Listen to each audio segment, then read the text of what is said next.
2.5 centuries ago, our forefathers gathered for the second time in as many years for a national day of fasting and prayer.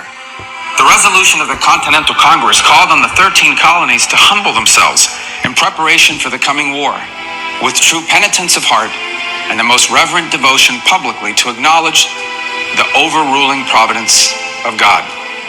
In 3.5 months' time, the colonists would be in open revolt against the most powerful empire in the history of the world. Many, on both sides of the Atlantic, thought their cause was a suicide mission. The founders were not naive men. They knew their lives were on the line. That was the premise of Benjamin Franklin's dark joke after signing the Declaration of Independence, where he said, "We must indeed all hang together, or most assuredly, we shall all hang separately." They had no guarantees of victory. They knew that what they were trying to do had never been done before in human history.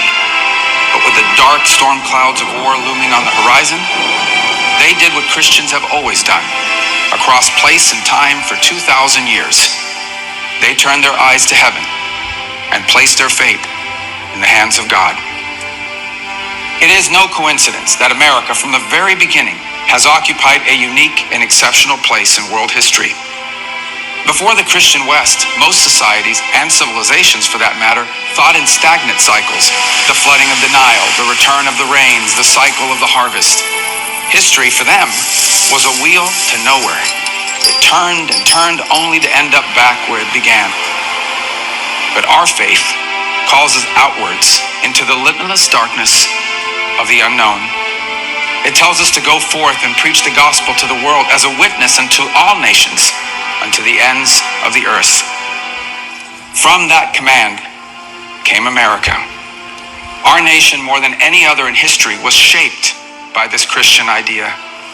We saw it at work already in 1630, more than a century before the Revolution, when John Winthrop stood on the deck of the Arabella in the middle of the Atlantic Ocean and preached a sermon to his fellow Puritan colonists. "We shall be as a city upon a hill," he told them. "The eyes of all people are upon us." That same faith pushed America further to new frontiers. It was the engine of westward expansion. "Who will respond to the call from beyond the Rocky Mountains?" one reverend wrote in a public message to the American churches in 1833, calling for a wave of missionaries to leave the comforts of civilization and spread the gospel in the wilderness. Countless Americans answered that call. It was the same faith that was at work when Samuel Morse sent the first long-distance telegraph message in 1844. His message was a verse from the book of Numbers: "What hath God wrought?" And on Christmas Eve of 1968, 3 American astronauts orbited the moon. They were the first men in history to witness an Earthrise from lunar orbit, to look back at the blue marble of our home from 250,000 miles away. The world was watching. It was the largest television audience in the history of the world up to that point. And what did they say? They opened the book of Genesis. In the beginning, God created the heavens and the earth. This is who we are.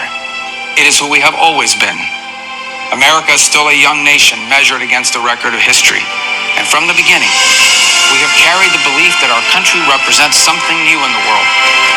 But the soul of our nation has always been rooted in an ancient faith of God. America's history is not perfect, but faith has remained deeply woven into its story. From the prayers at Valley Forge to church bells ringing for freedom, Christianity has helped shape many of the ideas that built this nation. This is what America is all about: faith, freedom, hope, and the belief that liberty is a gift from God. Thank you for watching. You are blessed. God bless you, and God bless America.